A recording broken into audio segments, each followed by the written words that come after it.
Okay, so for context, we are in scene 2. We are on the deck of the ship at night. How long have they been on the ship at this point? It's 5 and a bit almost 6 weeks. weeks. Almost 6 weeks, yeah. So this journey used to take about 9 months before the Suez Canal opened, because you had to go all the way around South Africa. So now it's much shorter, but in this time, we're imagining every night or so, they've been coming to this deck to learn to read English. Rani's been teaching Hari, and we've improvised what that first meeting might have looked like, and the first few reading sessions, and now they are approaching the end. This is their last night on the ship, last night together to say everything they need to say, or try to. For context as well, there are other Luscars around. There are other Luscars sleeping at rest. The deck isn't a private place. It's a communal resting space, so you're trying to grab your stolen moments wherever possible. Yeah. Yeah, should we give it a go? Great. Have you ever thought of making your living back in England, Hari?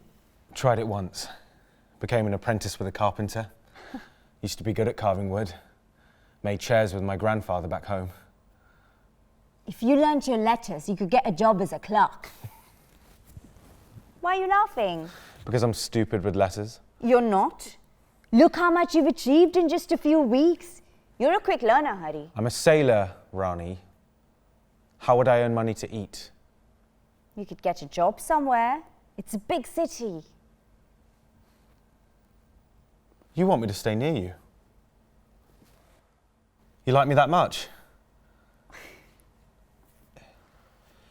If I was a wealthy man, we could be married.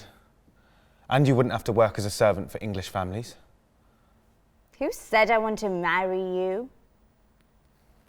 And I like working. I know I have nothing to offer you, but I could make you happy. First time I saw you on this boat, I felt like I'd known you in another life. Seeing you made me feel like a sailor feels when he has been drifting on an endless swell of sea and then he spots the land. The relief, the joy. Great. How did that one feel? We spoke a lot in the rehearsal room about freedom. And actually, both of these characters aren't free. Yes. And when they are together, that is their only sense of freedom. Why aren't they free? Because I'm contracted to being a Luscar, and I'm pretty much, my schedule was decided by someone else. Yes. So, as is yours, I believe, as an Aya. Your timetable is around another person's life.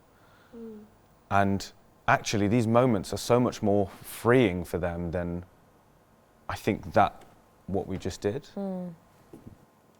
What I've just thought as well is you said something about feeling like he's on the back foot sometimes, and that. And I wonder if the context that happens just before the extract that we did, the reading, affects that sense. So the few lines before this passage is Rani teaching Hari to read, or him trying, and what we see is the Luscars making fun of him for trying.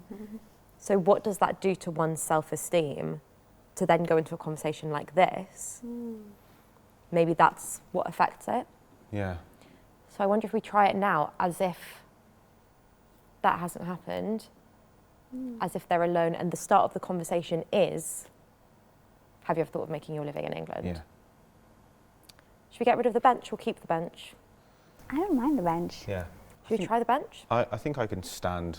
Yeah, Yes. I feel like exactly. Yes, especially if we're now playing that the deck has no other people on it. Cool. This is your space. Cool. Yeah, lovely. And I think one other thing is just to remember that this is just dark water. Remember the world around you still. Yeah. Lovely. Have you ever thought of making your living back in England, Hari? Tried it once. Became an apprentice with a carpenter. Used to be good at carving wood. Made chairs with my grandfather back home. If you learnt your letters, you could get a job as a clerk. Why are you laughing? Because I'm stupid with letters. You're not. Look how much you've achieved in just a few weeks. You're a quick learner, Hari. I'm a sailor, Rani. How would I earn money to eat? You could get a job somewhere. It's a big city. You want me to stay near you? You like me that much? If I was a wealthy man, we could be married. And you wouldn't have to work as a servant for English families. Who said I want to marry you? And I like working. I know I have nothing to offer you, but I could make you happy. First time I saw you on this boat, I felt like I'd known you in another life. Seeing you made me feel like a sailor feels when he has been drifting on an endless swell of sea and then he spots the land. The relief, the joy.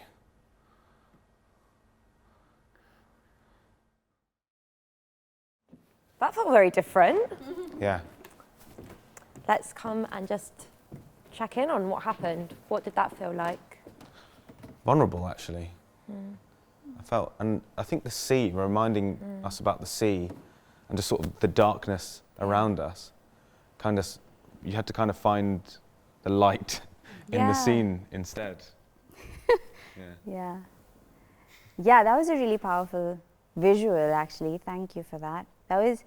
It felt really isolated, but in a good way, because it felt like there's no one else around and it's just us. And this space, this night belongs to us. It kind of felt like that. Yeah. That's really beautiful, and I feel like that's what it feels like in all of your nights. Those are your moments. And ownership, what do these people actually own? It's like what we talk about later when Rani has that one bag of belongings. That is all she owns in the world. Yeah. And feeling the ownership of this moment is huge. The thing that I would say then is this actually felt much more mature. Yeah. And it's really interesting because I was like, well, maybe it is something about, because they have such challenging lives and they're working, you know, they're teenagers, but they work.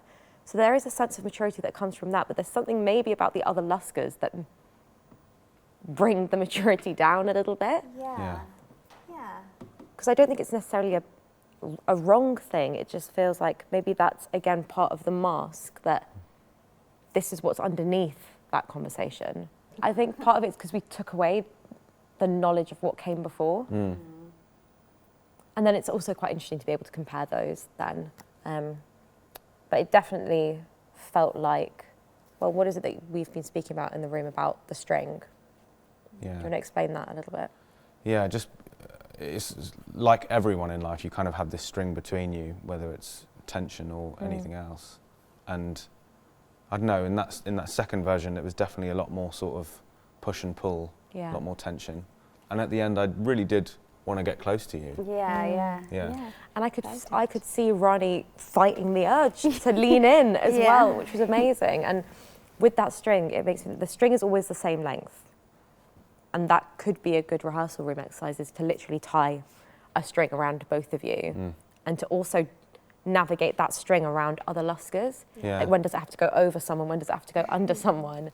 But in those moments where you're coming closer together, who's pulling and who's being pulled in? And then when is it both of you pulling together? That could be a really great exploration. Great work.